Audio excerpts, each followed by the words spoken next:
recording episode 1, the intro for Raising Truth podcast.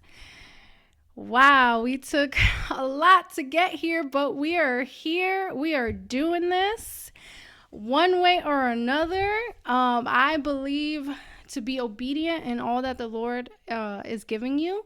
And this is me walking in obedience, walking in boldness. This has been such a year of consecration, a year of shifting in the most dramatic ways possible, but he has shifted me in so many ways. But I'm so grateful for this past year and all that the Lord has done. And I'm going to be bold. I'm going to be walking in obedience and all that he has done. And I'm so excited to share this journey with you all. And my husband is going to, whether he wants to or not, he's going to join me in a couple of them. And we just want to just be so transparent and share in not only our testimonies, but just all that God has done throughout all the years. And we truly feel that it would help so many families, whether a youth, young adult, or you're older in age. There's just so many things that we can learn from each other, from each other's testimonies. And it's just all from being, honest and, reflecting on the scriptures. But it's not just reading them. It's like, oh, how did I actually apply this to my life? Like it involves some hard, tough choices. And, sometimes it's not just simple, right? Everyone tells you, okay, this is the scriptures, this is what you need to do, but how did you do it? And that how is what makes such a difference in someone's life, because it's like, I'm going to read the Bible, but I'm just like, if somebody's reading it and they're, especially if they're near to the Lord or they're going through some deep stuff, they're going to be like, how did you do that?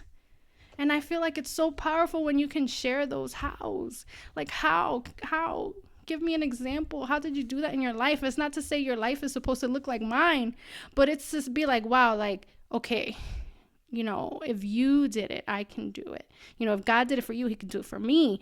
And, okay, I see that, you made these tough choices, but it was so worth it in the end. So then I give somebody hope that if I make tough choices, it's worth it in the end. And I feel that there's so much blessing in that, and there's so much healing, not just for whoever's listening to me, but even healing for me, healing for us as we get to share and just look back to what all that the Lord has done and continue to speak on all that he's doing and continue to speak what he wants us to share. Raising Truth, that name, how did that name start? That name, it all started before I became a mom. I struggled with, identity issues for like all my life. I mean, I didn't have a father, I had a dysfunctional home, a home that was not founded in Christ. So it was the constant search for, who I was, what did I even, put my trust in, and the understanding of like, okay, God created me, but even when I was saved, it's like, yeah, God created me, but I had no other real like understanding of my identity. And then I came to dance. God had his own way of sneaking that in there.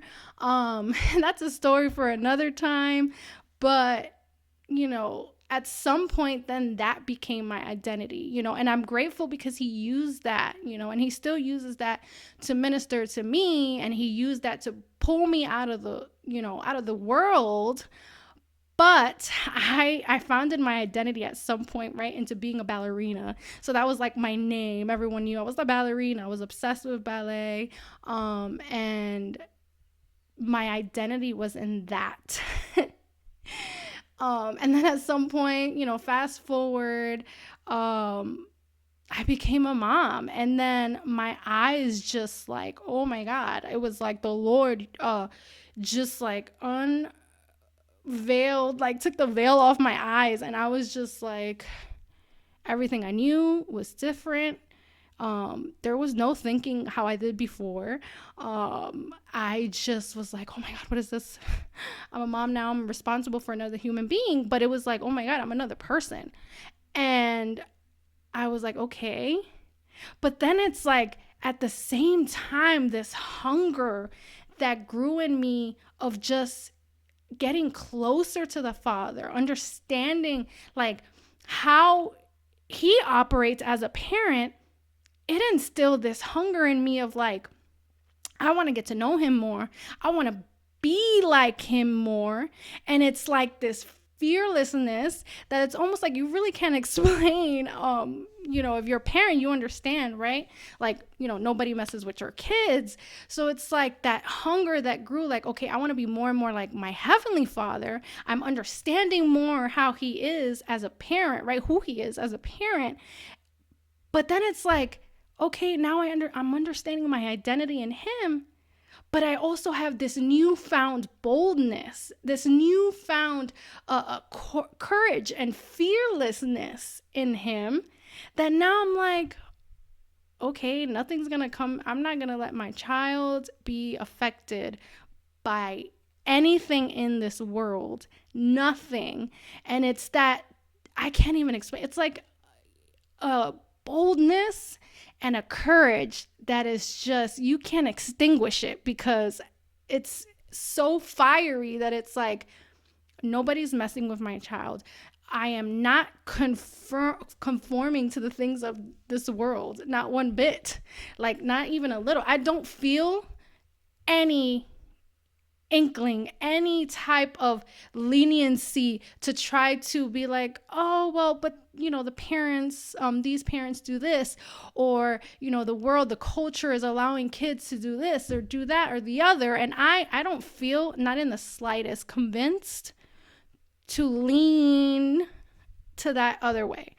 I don't feel it at all. It's this profound courage and boldness to truly parent with Christ, to truly model him, to truly only allow the things that he allows, to align my choices in what I allow my kids to do or not do, or how I parent in my home, to be aligned with him and his will and what he wants and what aligns with his word.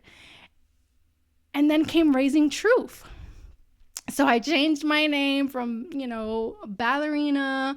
I changed it to Raising Truth because I said, you know what? It's not just I'm raising children, right? It's not just, I'm a mom. Like, no, I want to raise up a generation that is bold, that it's not afraid to stand up against the things of this world. We're not afraid to say no to the culture, no to the things of this world. We're not afraid. I want to raise up the standard, right? So that my children understand what that means. We're raising up the bar. We're raising up the standard. We're not at all trying to be like anything that the world looks like. And, the culture has convinced us that when there's, parents who truly want to parent with Christ, who want to model Christ in their homes, a husband and a wife operating as one unit, with the husband being the head of the home, and that whole dynamic. And I'm going to get into that, and I'm going to have my husband join me on that so you can hear from him too. But sometimes the world makes us look at that like, oh, you're the weirdos. You're the ones that are, you're doing too much. And really, that's not it. We can't allow the world to convince us that, oh, you're doing too much. No, you're doing what God asks you to do. You're doing what his word says. You're walking in obedience completely, not partial, not some, not, I want to do, a little and not other. No, this is how it should look like. And it's not to say that our families, our households, right? They're gonna look like, they have to look like the same. Like my family has to look like your family, and all. No, because there's also a difference between what Scripture says and what your, personal convictions are, right?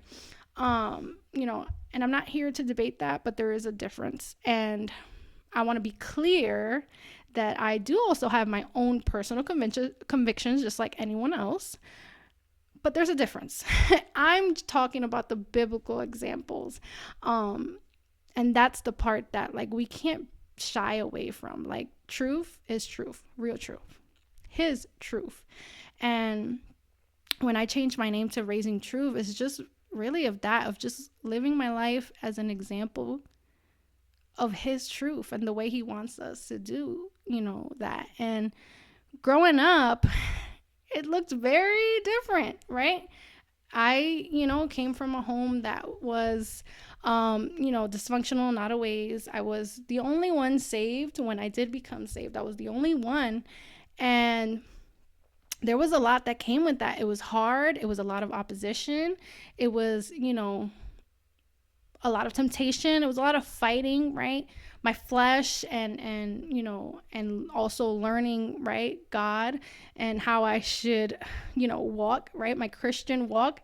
It was that constant battle. And then when I became a mom, I reflected in a lot of that even more. So a lot of healing did come with becoming a parent, and that's a lot of what I want to, discuss is getting into all the healing that came even becoming a parent. And then as I parent my children so differently in the way that I was brought up, it was healing for me. And also, I think back and like, wow, okay, yeah, this looks different. So now because of that, I am not scared to be like, okay, no, this is what's allowed here. I come to my, I speak with my daughters. I talk to them. I explain to them, and I set the standard. I set the boundaries, right? I set whatever it is, whatever, we say yes or no to. And I'm very firm in that because I look back of what the example of what a household without Christ looks like. And it's not fun. It's not, pleasant. There's no fruit in that, right? So I'm very firm in that. And I'm like, no, I'm very firm in saying I don't want my household to look like that. I want my household to be a house of, of love, of trust, of all the blessings and the wonderful things that God has for us. The peace, right? There's nothing like His peace to just surround in your home. And I'm very like, okay, like, no, I don't want my house to reflect, anything that, I grew up with. I knew what that was like. I knew what came out of that. So I understand the need and the level of importance that it is to really organize my home, everything that I do, to align with whatever His will is.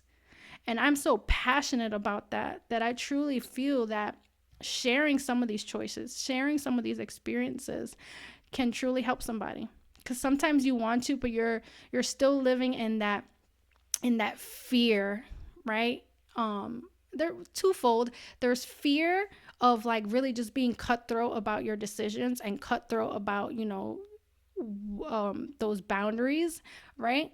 But then there's also, some people still have like that compassion in them for certain things of the world, right? Or the culture, or their, let's say, extended family, or, whatever the circle of influences are.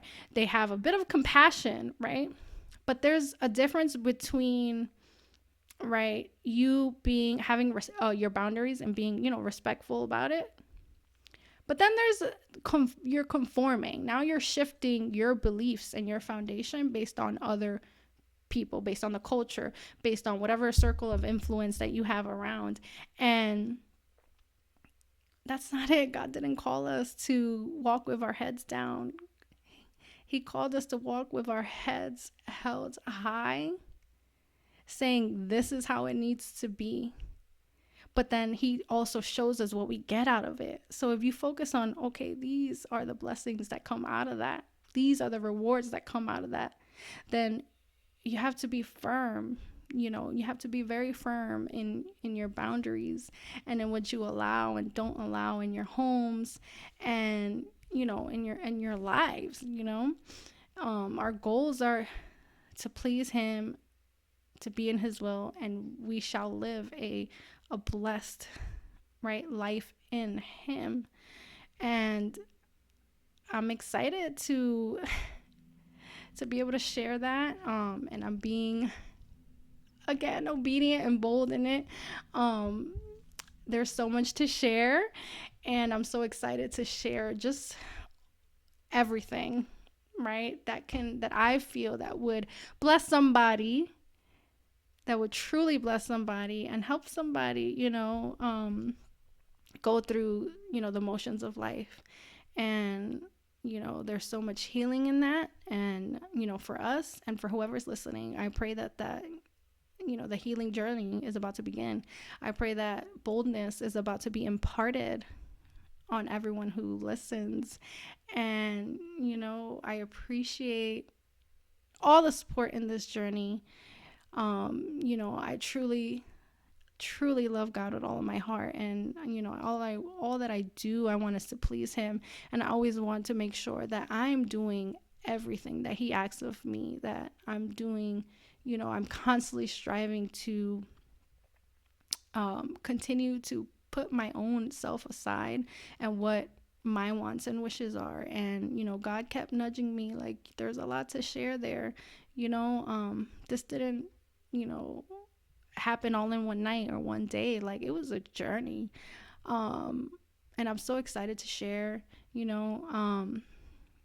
and my husband, we're about to make 10 years of marriage, and that also was not easy. We got married young. He grew up in church, I didn't. So there's a lot of interesting things there that I feel like are also very important to share and will also be a blessing. So I'm so excited to share with you all. And whoever's listening, be blessed. I love you all dearly, and I'm excited. I'm excited, and I'm walking in obedience and trust in what he has established. So please share to anyone who you think will be blessed. Please continue to follow us on, we're going to be on Instagram. I'm going to share clips on Instagram. I'm going to share clips on TikTok. I'm going to share on Facebook, but most importantly, for all full stuff on YouTube, please make sure everything is under Raising Truth. Now, soon enough, we will also be on Apple Podcasts. Yes, so you'll be able to download it on your phone directly from the Apple Podcast app. Now, the Apple Podcast app, your support is greatly needed and appreciated, because on there you would have to please leave reviews and messages and all that to help push forward the podcast. Thank you again for tuning in, and I hope you continue to tune in, and I hope I wasn't rambling too much, but there's more to come. And that's it. That was just a rough introduction, speed through a little bit of everything that we're going to be doing here, and be blessed.